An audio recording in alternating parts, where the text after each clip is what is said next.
A little pre-Christmas pop-up live.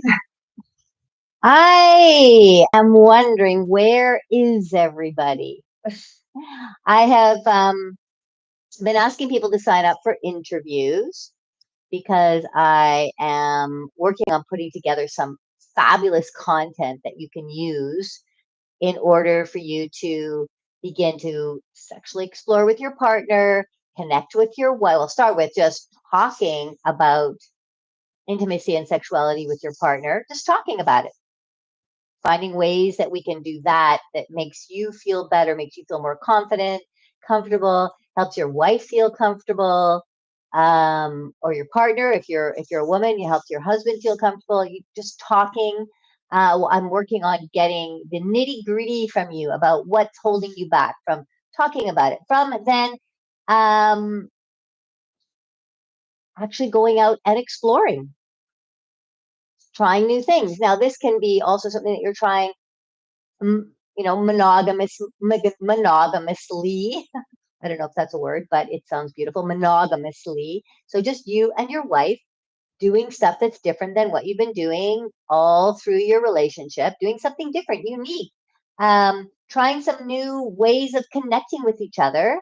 And then maybe you want to explore beyond that. If you talk about your fantasies and you talk about your deep desires, then what are you going to do with it then? Right. So I've been doing interviews with people and it's been going so well.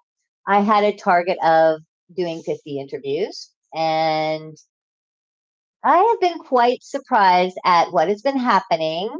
The interviews I've had have been incredible. And if you haven't had an interview with me yet, then sign up as soon as you can. And if there's been about, let's say, 40, 40 people that signed up so far. I want to get 50. I need 10 more. I need more, actually. There are so many people, men, because these are all men, because this program that I'm working on creating, this transformational program, is talking to men. Of the 40 people, 1, 2, 3, 4, 5, 6, 7, 8, 9, 10, 11, or 12, 11 to 12 have either just completely not shown up, mostly just not shown up. Just don't show up. I have a time. We have a time scheduled that we're going to talk. I'm here. I'm prepared. I'm ready. I send reminders, and people just don't show up. Guys, you just don't show up. Not you, but I mean, all of these guys who have signed up for interviews and just didn't show up. I don't know what you're thinking. I don't know. Even I don't even mind if you say to me, "Listen, Lianna, I can't make it. For whatever reason. It doesn't. You don't even have to give me a reason. Just I can't make it. Sorry. That's it. That's all I need. But to just not show up at all, say nothing. Now, to me, this is indicative because if it's 10 to 12 out of 40, we're talking like 25% to 30% of men just not showing up for interviews that they book with me. It's indicative of, of one's life. If you can't show up for a little interview from somebody who's, this is my passion, helping people connect to their sexuality, connect to their partners so you can have, outstanding, extraordinary, intimate sexual lives. Shit, I want to help. I want to help. And this is my job as well, my profession. So I have to find ways that I can create really transformational, exceptional programs so that you come in and you buy the programs and you join and you transform and um you become you and your partner become this partnership that you never ever dreamed was possible. It happens. It has happened many times with people that I have worked with one on one. Okay, many times. Just the transformations have been absolutely astounding. I have done a video about some of the feedback that I've been getting, and I'll do another video about the feedback from clients, from people that have even just from people that are getting my information here online, but clients that go through transformation on programs with me, their lives have transformed, their relationships are completely different, and they're having the best sex of their life. So I've been working on creating an intensive program for men.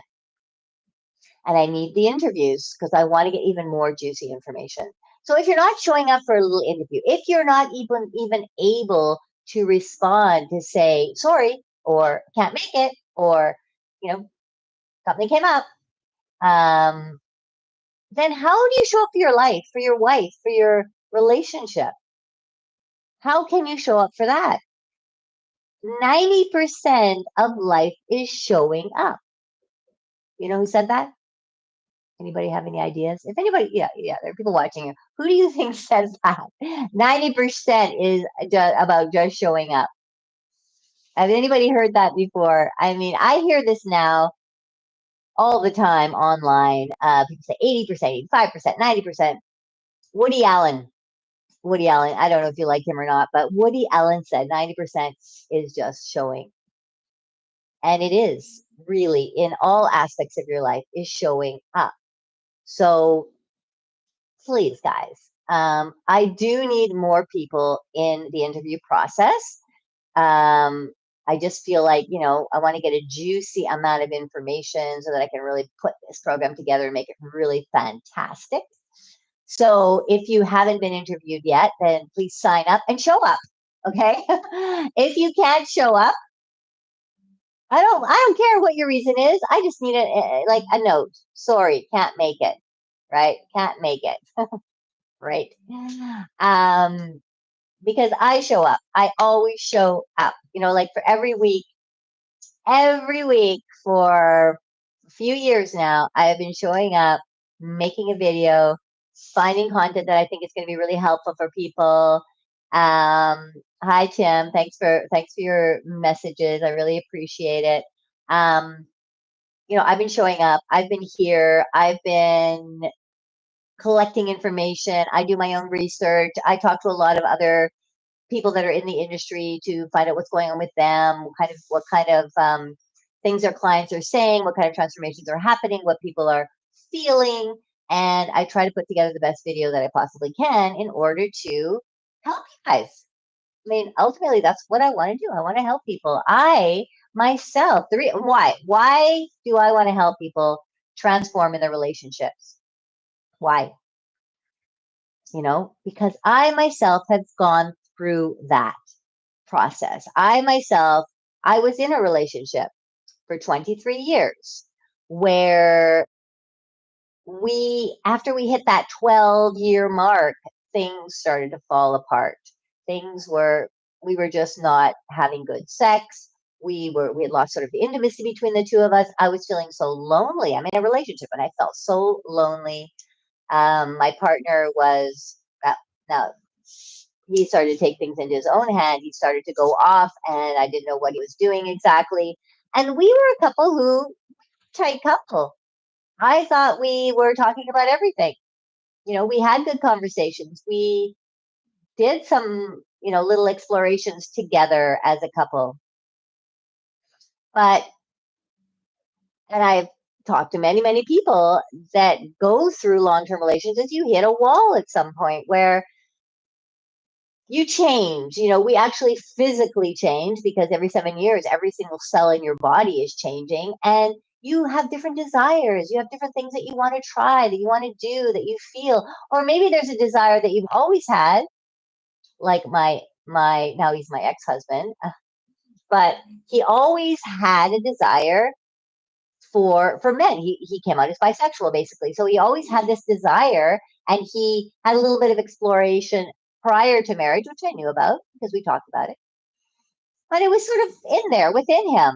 And when you hit that wall of, okay, we have done a lot of things sexually, we don't know what else to do that's going to make this exciting anymore, we love each other, we have kids together, we have a home, we have a dog, we have cats, we have the whole shebang.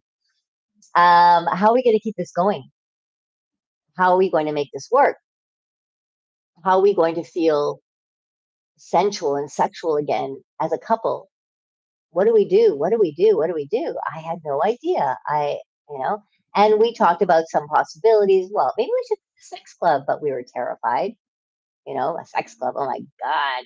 Who goes to those? Those are for like all sorts of like naughty, nasty people that are just sex craved. That was what was in my mind at the time. And so we had a couple of years of like bumpy road, and we didn't know what to do about it until finally he came out first, revealing some deep inner desires that he had, and this was about him feeling like these bisexual urges. But I think there was there was the bisexual urges, but there was also these deeper desires of wanting something different in the relationship, wanting something different sexually in the relationship. So the bisexual, oh, wouldn't it be interesting to be with someone of the same sex because it would be something different? Wouldn't it be interesting to have a threesome because it would be something different? Wouldn't it be interesting to, have sex in some other location other than just the bed because it's something different? Any kind of fantasy that you might have. And I was having fantasies of, well, we're always having sex in the same place and it's the same kind of thing that we're having over and over again. And, this is what I was thinking, is this going to be my sex life for the rest of my life? I'm in my mid 40s. I'm think I'm still attractive. I don't know. I don't know what other men think about me. I'm like a mom. I'm a wife. Our life is it's going on, but we were just not connecting intimately anymore. And I felt there must be more. There must be more. And I didn't know that he was thinking the same thing, but he actually was. So he finally came out and he told me that he felt like he was bisexual and that he's actually cheating a little bit behind my back, which I now call exploring behind my back because I forgave him and I decided that shit, like I was not feeling good myself. Who was going to make a move here? Who was going to make a move? Well, he made the move. And then I said, well, I feel hurt that I've lost my trust with you, that I feel like I can't trust you. And that took some time to build up too, because when somebody does things, especially your intimate partner does stuff behind your back and doesn't tell you and lies to you, well, trust kind of goes out the door too. But I also thought, what? He's out sexually exploring. He's out discovering his sexuality. And I'm at home wondering, where is he? Why is he so long? What's going on? I'm feeling kind of I don't know, I'm feeling very lonely. I'm feeling left out. I feel like I don't know what the fuck is going on. Excuse me. Can I say that? I feel like I don't know what's going on. And so when he told me, it was such a sense of relief to know that it wasn't me. It wasn't me that was the problem. It was the relationship. And this is something that's very important in the kind of methodology that I've created. Very simple. Me, you, us. Me, you, us. Okay, this is it. You have to figure out yourself. You have to tap into your own desires. What is going on with me now? I've been married 10 years, let's say, hypothetically. And you can think about this for yourself too. I've been married for blah blah blah years, and we're not having that good intimate connection anymore, or not at all, or infrequently, or I just don't feel like it's that exciting anymore. So what do I feel? What is it that I want? What is it that I want? I love my partner. I love my partner. I want to stay with them. We have kids, we have homes, we have this, we want to stay together. But what about this intimate sexual aspect of our relationship? What do we do with that? What do we do with that? So what do I do for me? Me, what do I feel? I'm getting off track a little. What of me? What do I feel? What do I want? What turns me on now? The same things we've been doing does not turn me on anymore. It doesn't turn me on anymore. I just don't want to do it anymore. I want something else. And we were both thinking that at the same time. And while we were thinking that and not revealing it to each other, we were becoming less and less intimate with each other. And this is what happens in the relationships. You have these deeper desires, or you have a disconnection around sex and intimacy with your partner. And so you need to tap in, me, what are my desires? And then you, as your partner, needs to figure out that for themselves as well. And if you are consciously doing this, you can sit down and say, hey, let's talk about this. What are you feeling now? What kind of desires, and talk about it. Put it on the table. Talk about it like you're having a business meeting because you don't want to get yourself emotionally wrapped up in all of this as much as possible. I mean, you have to be ready to hear stuff because your wife might say, you haven't had sex for a long time, and you said, okay, you're going to sit down, you're going to have a conversation. And she might say, honey, I don't like the way we're having sex. I'm faking orgasms, and I really want to do something completely different. I don't really know what that is. Or maybe she'll say, I would love to have a cuckolding situation, or I'd love to do a threesome, or I want to go to a tantric festival. And you have to be ready to hear that, just as she needs to be ready to hear what you have, what desires you're feeling. Honey, this is not turning me on anymore, or I see that you're not getting turned on, and I would like to find a way that gets you turned on. And I've been thinking this, or I've been thinking that. I've been thinking a threesome. I've been thinking, um, you know, going to a sex coach and getting some help so that we can go into the next phase of our relationship.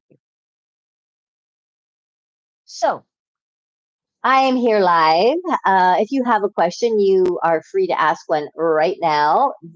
I've just been telling you all about what I do, why I'm doing interviews, and why I would like you to show up. So show up, make a meeting with your wife, make this real, and both of you show up. You show up for the meeting, you plan it, you organize it, you set it out, and have it. Have the conversation. Let her talk, listen, you talk, listen. Put some rules in place so that no one's getting too crazy or too fearful or too judgmental about what the other is feeling. If you want to go into the next layer of your relationship, the next level, if you want to experience more pleasure in your life, if you want to have more passion and excitement, and you want to play out your desires, you have to sit down and have a conversation about it. Now, I've got delightfully pleased. I said, I've asked this question previously. What qualifications do you have to be counseling people? What is your education? What qualifies you to do any of this?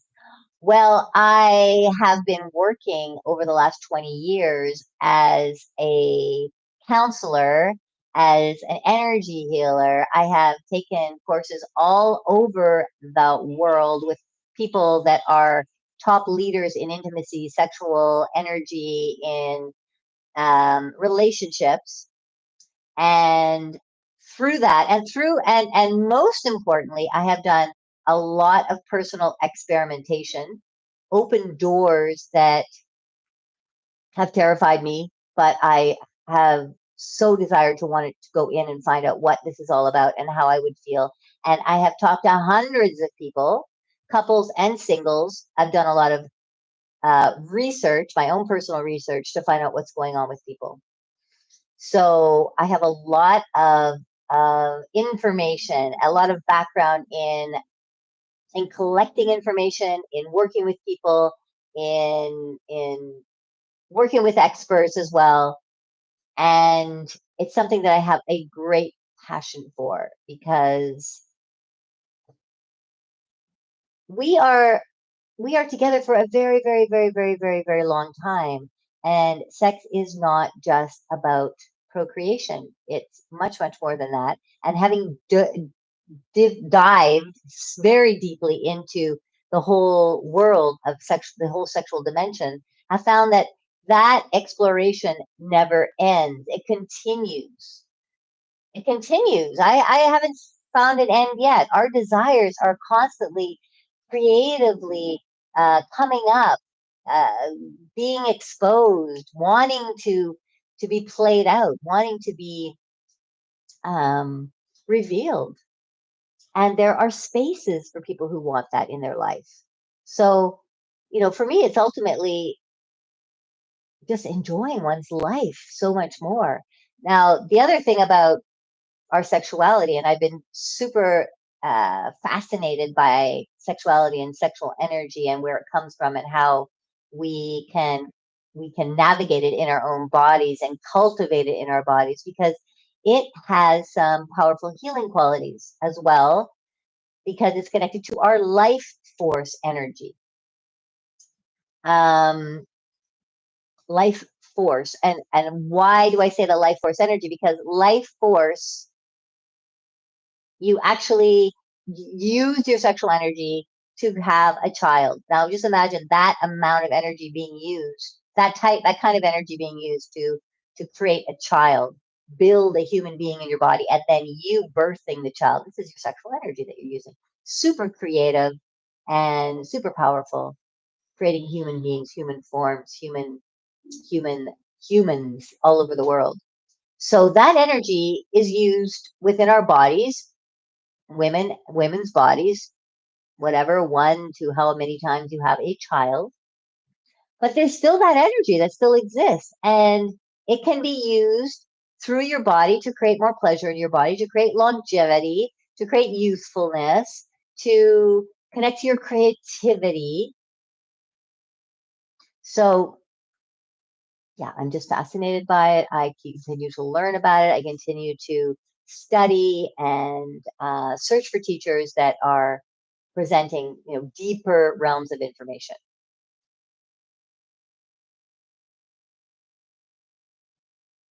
So, making bacon, bisexual playground, FetLife seems dead. Well, I don't know. I'm not on FetLife right now. Maybe FetLife is dead. Maybe, but I have recently, when I was in Vancouver, I went to some events with this organization called PLUR. Peace, Love, Unity, and Respect is what they call themselves, PLUR.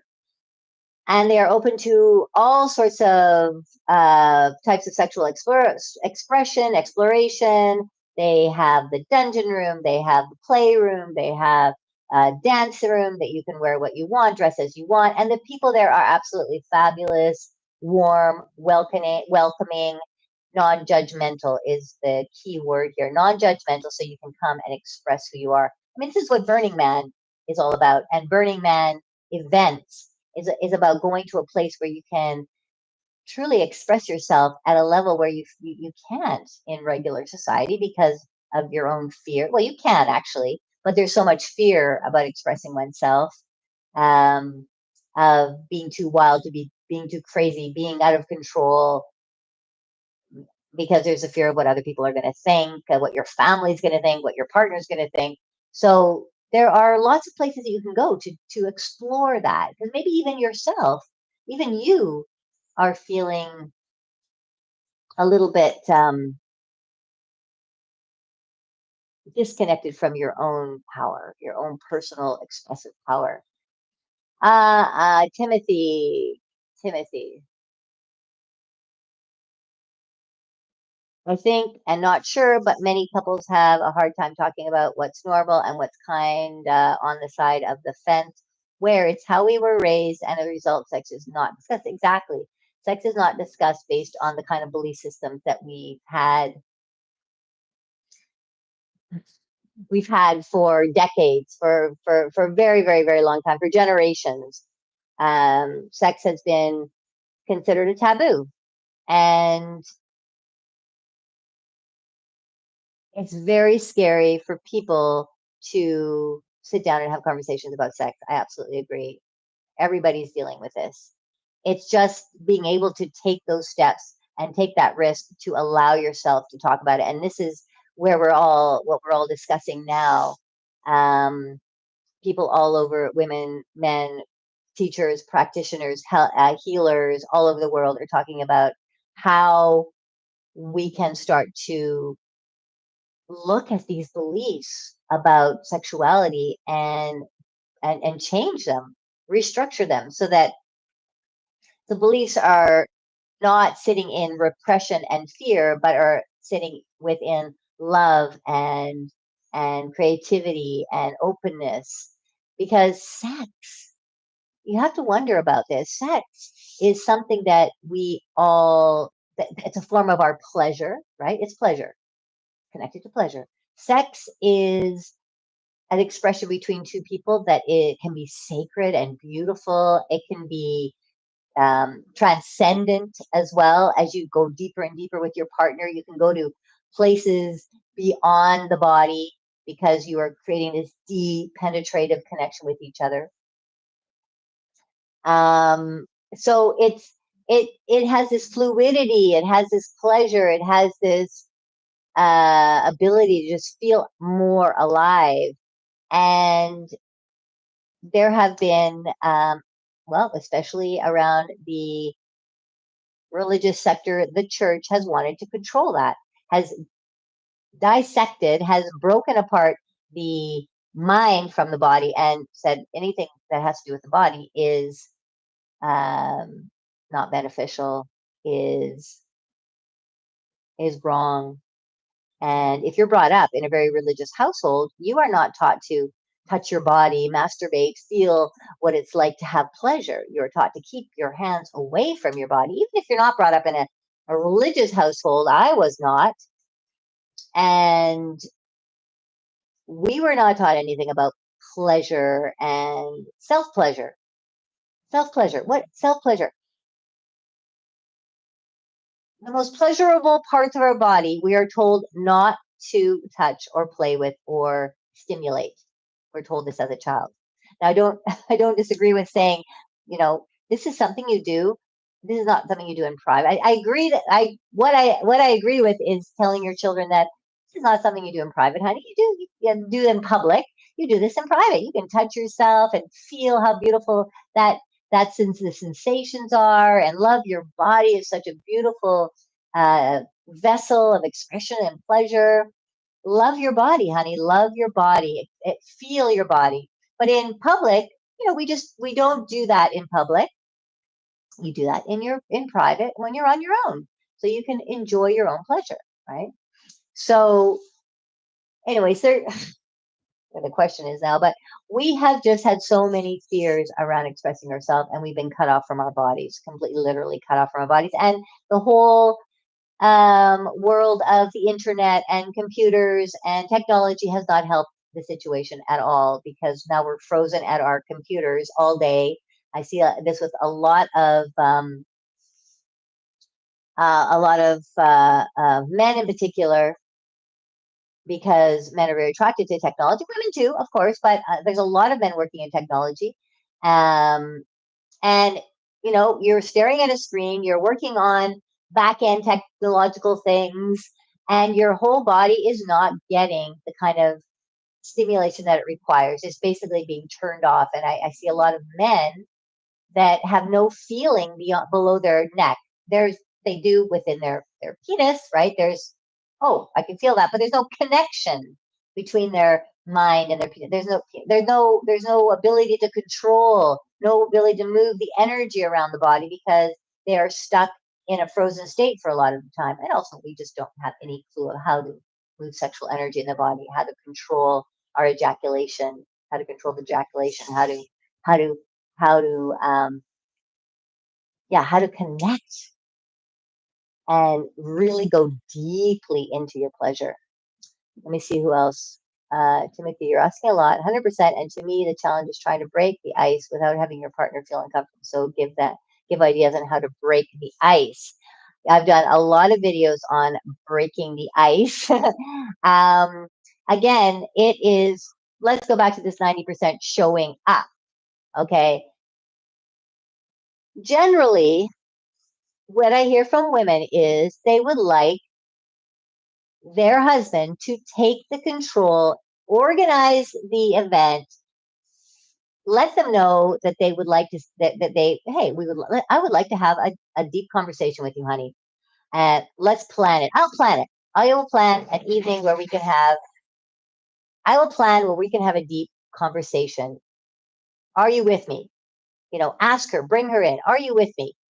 Well, I want to have some conversation. Don't throw it at your partner when they're not ready and they're not prepared. You want to get something prepared.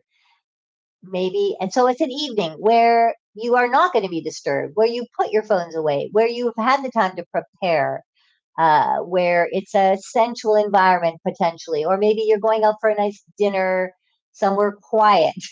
Maybe you want to have somewhere where you're both in a quiet place. So you break the ice by presenting the presenting that you would like to have the conversation and when would be a good time for her, or can you organize it? Can you organize it so that the two of you can have a conversation? And I would think she's going to be quite delighted that you are going to organize something that the two of you can sit down and have a conversation. She might say, what do you want to talk about? I would like to talk about some deep issues, deep things that are going on for me, deep desires that I'm feeling. Yeah, and just give her a little tip of the iceberg. But let's do this, honey, at a time when we're both relaxed, when we're in a place where we can put everything aside. We're not going to be disturbed by children. Where no one's going to walk in the door, disturbing us, and really find a time that can be just the two of you time, because that is something that is definitely missing in most relationships is booking some time just for the two of you to have some intimate conversation. Don't bring your phones in because the phone is such a distraction. Put on some soft music, even leave your phones outside because I know it's hard to not grab that phone. Does that help? Start with that. That's what I would suggest to start with. And then when you actually have that moment, that time that you're together, that you're going to have this conversation, you're relaxed, maybe you have a glass of wine or whatever you both need just to relax a little, then you start to talk about it. I would like to talk about our intimate and sexual life. And I'd like to hear what you have to say. And I'd like to listen to what I have to say. If you need to get a bunch of questions, write questions down. That will help so that you're not stumbling over what you might want to say. I have a list of questions that you can grab a PDF. I'll put it in the description below. Grab that list of questions. It gives you a whole bunch of questions that you can potentially use or use some of them. So have some questions in mind and get your partner talking.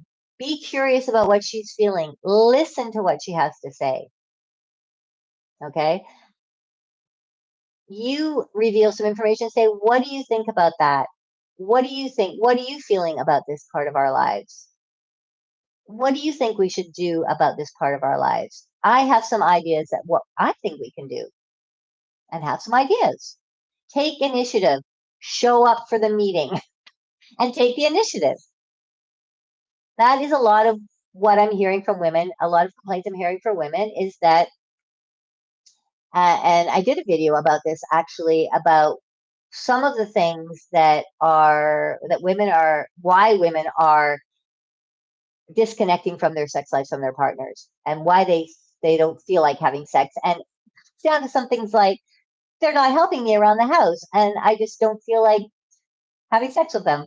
I don't feel like they're not cleaning up their stuff. They're taking me for granted, So don't take your partner for granted. This is just because you're married for 10, 20, 30 years. You still want to treat that person like she's your queen and you're her king. Okay. You want to keep that energy of this is my woman. This is who I would get everything to. This is who I love more than anything else. And how do you love her? How you love her is how you're going to be loved back.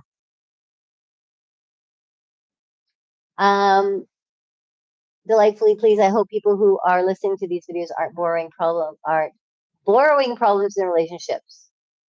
Seems a lot of information discussed here could really screw up relationships. You think so, huh? Well, let me hear what you have to say then. What do you have to tell people in relationships that you think would be much better than what I have to tell? I am doing so much research about this. I have done so much research over the last 20 years. I continue to.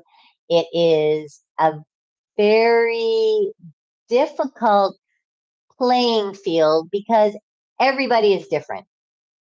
You are all unique human beings. You all are going to have different kinds of responses from your partner. You're all dealing with different backgrounds. I can give I can give very general information that is based on all of the types of experience that I've had and all the people that I've worked with. So some of these things might not work for you. And so you try something else. They talk about lots of different ways that you could potentially move forward here. And you have to experiment and explore and find out what works for you and your partner. You can also listen. If you want some deeper intellectual information, listen to Esther Perel. She is a phenomenal psychotherapist, and she has a lot of information that helps relationships. She is a absolute specialist in relationships. I listen to a lot of her stuff. I attend her workshops. I attend her sessions, and I am inspired by her. So you can listen to her, listen to other experts in the field. We're all learning from each other. We're all, I want to say that not every shoe fits every relationship. So you try something, it might not work. It might not transform in a way that you would hope. So you try something else. But there are some general things that are happening out there with everybody. Okay. And that is why I continue to interview people and work with people and listen to other um, therapists, psychotherapists, psychologists, healers, coaches. I'm a coach, certified coach, um, and certified healer as well. But you listen to these people and find out what they kind of information they're gathering. And we try to create scenarios that work, try to create techniques, methods, steps that you can take. I specialize in people looking at their sexual lives in a long term relationship, looking outside the box of, we get trapped in a box basically in our relationships because we are made to believe that you get married and then you're in a box of monogamous, heterosexual, long term, and happy for the rest of your life. But that box does not work for many people. That's a one size fits all. And that's what the belief has been. That's a traditional belief that said that this is how relationships should work and have to work. And you sit in that box and you make it work, god damn it. But it doesn't. It doesn't work for most people. That's why there's so much divorce. That's why people are so unhappy. That's why there's no sex happening in relationships because people are scared to look outside the box. And that's where I come in. I like to help people just push the edges of this box, look beyond the box. And in order to do that, you need to tap into what are your desires? What are you feeling? What do you want to play out with your partner in the adult playground? Go into the adult playground. Go into the adult playground where anything is possible as long as the two of you are consensual. Play, desire, a desire. Timothy, thank you. I love the fact that you're very down to earth. Thank you. Thank you very much. Um, Play, and that's one aspect that everybody I know talks about is that we lose playfulness in the relationships. We have to play. We have to laugh. We have to look at things that we've done from 10 years ago and say, "Oh, come on, like let's not go there anymore. Let's go in a different direction." That number 34 that we've been doing for 10 years, let's go and do number 66. Huh? 66. That that could be a lot more fun. So you have to change things up. You have to play with it. You have to be lighter, have more fun, try different things. We get really bogged down. It gets really heavy because of the beliefs that we hold and how we sit in this box. No, this is the way it has to be. This is what a relationship is. You can't go outside the box. You want to have a same sex kind of experience? I'm out of here. I'm leaving. I'm good. I can't handle this. I'm not going to be around here. Come on. We have to lighten up here. We have to lighten up and enjoy ourselves more and explore more. You know, we have one. I believe we live in this physical reality. It could be many, many, many times, but we're here now, and it's a certain amount of time only, and it's the time to play, not just in your relationship, in your sex life, which is really the biggest playground ever, because the two of you can do wild and crazy stuff, and with a partner together, it's so much fun. Um, so much fun, right? But you can do this in your work. You can do this with your family. I mean, play, right? We play with our kids. We have to. Our kids love to play. That's where we learn how to play again. We play as kids. We play as teenagers. We play as adults. We can play in the adult playground, and I say adult playground specifically around the sexual playground. There's so much there, so much available to you. So, all back to if you are in a place where, yeah, you're feeling a little stuckish and you would like, and you can have a conversation with me and tell me some more deeper stuff that's going on. And I have some deep questions I'd love to ask you. Sign up for an interview. Let's talk. I'll put it in my link in the description below. And don't sign up unless you show up. Or if you do sign up and you show up, then just let me know, right? Showing up is 90% of the game. If you don't show up, then nothing can happen. Nothing takes place. Nothing, it can be it can be transformed, in your relationship.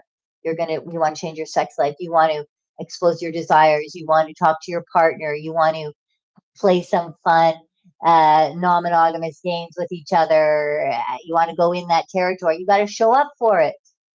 Show up for the discussion. Show up for exposing your desires. Show up to your partner. You're the one that you've chosen, that you love more than anything else, and that you have an intimate connection with. Like, don't be afraid, babe. Don't be afraid. Let yourself be free. That's something I specialize in helping people free themselves, helping couples free themselves. And let's do it. Let's free ourselves so that we can live full, happy, exciting, passionate lives. That's so good to be here and just let it all come out. Thank you for all of you who showed today. I really appreciate all of you. Um, and I do want you to know that this is a passion of mine, and that's why I keep showing up over and over again. So stay tuned for an awesome conversation I have with a gorgeous woman who lives. I'm living in Brazil right now. She's living here in Brazil, and she is working with men and women. She's an embodiment specialist, a woman who does ceremony. She's a fire dancer. The interview will be posted on Thursday this week, so stay tuned for that. Thank you so much for being here. And yes, relationships take a lot of work sometimes, but you learn so much about yourself in a relationship when you allow yourself to go into those places that are scary to expose, that are even scary to admit to yourself. I mean, that's why I believe that's why we're with somebody. We choose to be with somebody so that we can do it together, so we can learn together, so we can play together, so we can go through that gr- that that grunchy, that what's the word I like to use, that crunchy time together, that scary time, that shadowy time together. We can support each other and be there with each other. That's what relationships are all about. Thank you so much. And much love making to all of you. Mwah! Bye for now.